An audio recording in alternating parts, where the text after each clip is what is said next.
baca Yasin 3 kali setelah maghrib pada 14 Sya'ban. Kenapa harus 3 kali? Kenapa enggak 21 kali? Kenapa harus 3 kali? Ini bilangan dari mana sebenarnya? Kita tidak boleh buat bilangan-bilangan dalam Islam, tidak boleh. Kamu baca, silakan baca surat apa saja, kalau kecuali ada dalilnya, karena kita bicara tentang syariat Allah.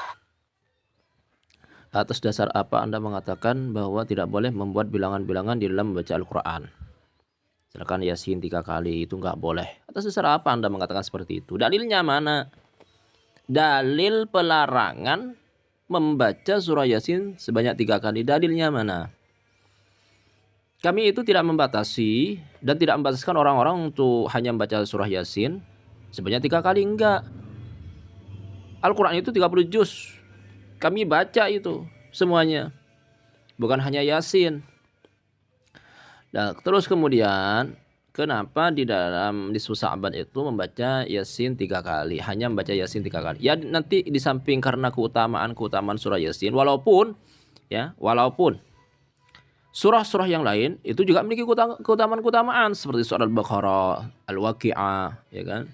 Ad-Dukhan, kemudian As-Sajdah, kemudian keutamaan Al-Mulk, keutamaan Mu'awwidhatain, banyak. Bahkan semua surah itu memiliki keutamaan masing-masing. Semua surah Al-Quran memiliki keutamaan. Firman Allah Subhanahu wa ta'ala adalah sesuatu yang utama, memiliki keutamaan. Cuman kenapa kami di masyarakat itu membaca surah Yasin sebanyak 3 kali? Karena di samping keutamaan tadi, yang nanti akan saya sebutkan dalilnya, yang kata Anda itu beragama harus berdalil, pakai dalil. Ada dalilnya keutamaan surah Yasin itu. Nanti saya akan bacakan. Di samping keutamaannya juga di lapangan itu salah satu surah yang dihafal oleh masyarakat awam, ya. Ya kalau level-level Anda mungkin hafal lah 30 juz ya begitu ya. Sehingga bukan Anda itu husnudzon kami, husnudzon saya pribadi. Anda tidak hanya membaca surah Yasin, semuanya dibaca oleh Anda. Tapi orang awam, Pak. Orang awam itu di lapangan itu yang dihafal, yang bisa dihafal adalah surah Yasin. Ada sebagian mereka itu yang tidak bisa baca Al-Quran, tapi bisa baca surah Yasin karena mendengar. Karena sering membaca, akhirnya hafal begitu. Walaupun kalau secara praktek pembacaan secara langsung melihat Al-Qur'annya itu mereka nggak bisa. Tapi karena sering mendengar bacaan surah Yasin, akhirnya mereka hafal. Jadi surah Yasin ini adalah surah yang dihafal oleh masyarakat kalangan awam, tidak seperti Anda lah. Ya. Sehingga waktu saya satu saat itu membaca surah Yasin, kemudian saya tambah dengan Tabarok. Di waktu saya membaca surah Yasin semuanya kompak. Tapi ketika saya menambah Tabarok itu, pas ketika saya menambah semuanya terdiam. Itu menandakan apa? Mereka tidak hafal, mereka nggak tahu begitu. Ya kami tidak membatasi membaca Al-Quran itu hanya pada surah Yasin, enggak Pak.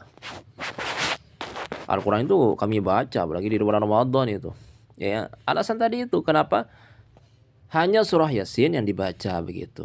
Ya karena di samping memiliki keutamaan, sekali lagi itu karena yang dihafal oleh masyarakat kalangan awam, tidak seperti Anda ini. Jadi saya itu harus mengkondisionalkan begitu. Apalagi di dalam Al-Quran Allah Subhanahu wa ta'ala kan berfirman, faqra'u ma tayassara min Al-Quran. Baca yang mudah dari Al-Quran itu. La yukallifullahu nafsan illa usaha. Allah itu tidak membebankan kepada hambanya kecuali apa yang dimampui begitu Pak. Jadi gak ada masalah sebetulnya. Yang menjadi masalah itu kenapa Anda kok mempermasalahkan? Ini masalah. Orang membaca Quran aja kok dipermasalahkan, gimana? Aneh. Ya. Tidak boleh kita bilang begini afdal, antum bilang ini afdal, antum berbicara atas nama Allah. Tidak boleh kalau nggak ada dalilnya. Jangan berbicara tentang agama Allah kalau nggak punya dalil. Seorang bilang baca atas nama Allah, Pak. Ini afdal, baca Yasin afdal atas nama Allah. Anda dusta itu, Pak, paling Pak. Nggak ada firman Allah yang mengatakan, dan tidak saya itu tidak mendengar ada orang mengatakan bahwa Allah Subhanahu wa taala berfirman, bacalah surah Yasin karena surah Yasin itu memiliki keutamaan ini. Gak pernah saya dengar itu, Pak. Mungkin ini salah satu fitnah Anda ini. Karena kurang minimnya pengetahuan atau pengalaman begitu di lapangan. Mengatasnamakan Allah. Itu kan keutamaan tentang surah Yasin itu ada hadisnya, bukan atas nama Allah, atas nama Nabi Muhammad. Gitu. Saya bacakan Pak dalilnya Pak tentang keutamaannya ini. Baik. Banyak. Pertama, wa Abi Sa'id min man qara'a Yasin. Wa Abi Sa'id man qara'a Yasin marratan fa ka'annama qara'al Qur'ana marratain. Ada riwayat dari Abi Sa'id mengatakan bahwa siapapun yang baca surah Yasin sekali, maka seakan-akan loh ya, seperti membaca Al-Quran 2 kali hatam. Wa fi riwayatil Baihaqi, dan di dalam riwayat Imam Al-Baihaqi dikatakan an Ma'qal bin Yasar, din Ma'qal bin Yasar, man qara'a Yasin ibtigha'a wajhillah ghufira lahu ma taqaddama min dhanbihi faqra'uha 'inda mautakum.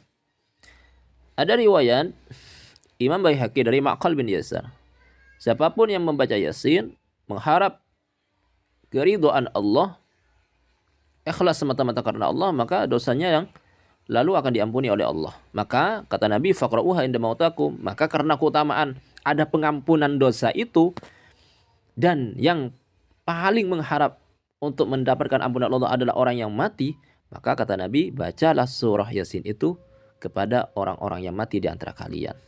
Karena mereka yang paling mengharap ampunan Allah Subhanahu wa taala. Ada banyak riwayat, ada lagi wa Abu Nu'aim An Ibnu Mas'ud radhiyallahu ta'ala anhu, man qara'a Yasin fi lailatin asbaha maghfuran lah. Ada juga wal Baihaqi an Abi Hurairah, man qara'a Yasin kulla lailatin ghufira lahu, wa fi riwayatin anhu man qara'a Yasin fi yawmin wa lailatin ibtigha'a wajhillah ta'ala ghufira lah. Ini senada ini. Wad Darimi an Atha ibni Abi Rabah qala man qara'a Yasin sadran nahar qudiyat hawaijuh.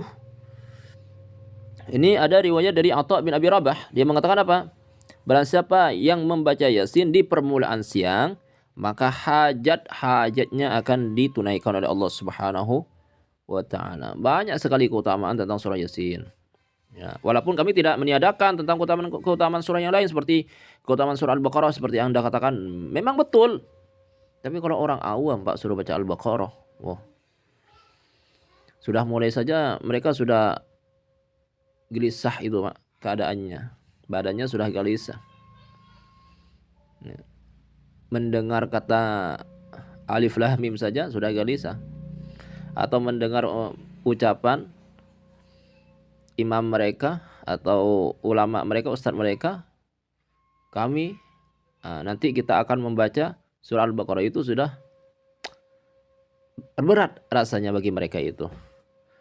Jadi membaca surah Yasin di samping karena keutamaannya, juga karena pendek, ya, termasuk pendek, ya, walaupun tidak terlalu pendek begitu, dan mudah untuk dibaca dan dihafal oleh kalangan masyarakat awam, ya, bukan level-level seperti Anda Pak. Baik. Jadi tentang keutamaan surah Yasin itu banyak dalilnya, bukan tidak ada dalil. Surat Yasin 3 kali. Kita bilang kenapa harus angka 3? Kenapa harus surat Yasin? Kenapa enggak bilang surat Al-Baqarah? Bukankah keutamaan surat Al-Baqarah banyak hadis yang menunjukkan keutamaan surat Al-Baqarah mengusir setan? Banyak dalilnya. Kenapa enggak ayat kursi? Kenapa enggak qul huwallahu ahad, qul a'udzu birabbil falaq, qul a'udzu birabbin nas? Kenapa harus surat Yasin? Ada dalilnya? Kalau ada dalilnya kita terima. Tapi kalau enggak ada dalilnya, jangan ngomong dengan enak sendiri, tidak boleh seperti ini. Ikhwan, kita berbicara tentang agama Allah itu berbicara atas nama Allah Subhanahu wa taala. Kita bilang afdal, ternyata enggak ada afdalnya, gimana? Berarti berdosa atas nama Allah Subhanahu wa taala. Ini mengatakan baca Yasin 3 kali. Taib, kenapa harus 3 kali? Kenapa harus surat Yasin? Mana dalilnya? Kalau enggak, jangan buat-buat macam-macam tentang agama Allah. Dan subhanallah, di sebagian pengajian ibu-ibu paling senang ada amalan-amalan. Dan itu paling laris, ada kiai seperti itu laris sekali. Jadi tiap pertemuan ada amalan. Amalan itu buat-buat sendiri. Baca ini 7 kali, ini 12 kali, ini 15. Ini dari mana seperti ini? Ramuan jamu seperti ini dari mana? Resep seperti ini dari mana? Ya, jangan kita berbicara tentang agama Allah tanpa dalil. Cukuplah apa yang diajarkan oleh Nabi SAW sebagai dalil kita. Jadi betul, cukup apa yang diajarkan, apa yang didawahkan oleh Nabi sebagai dalil. Itu sudah saya jelaskan dalilnya tentang bagaimana keutamaan yang disabdakan langsung oleh Rasulullah SAW tentang keutamaan Yasin itu. Jadi menjadi masalah, kenapa Anda melarang ada bilangan di dalam membaca Al-Quran itu? Dalilnya mana? Dalil pelarangan Anda itu. Dan saya pastikan itu tidak ada dalilnya. Nggak ada. Nabi SAW itu melarang, jangan kalian membaca Yasin hanya 3 kali. Dilarang. Atau Nabi mengatakan bid'ah hukumnya. Apa? Membaca Yasin sebanyak 3 kali. Nggak ada. Jadi, siapa yang berdusta di sini? Jadi, sekali lagi, siapa yang berdusta di sini? Ya Pak ya? Demikian, wallahu alam.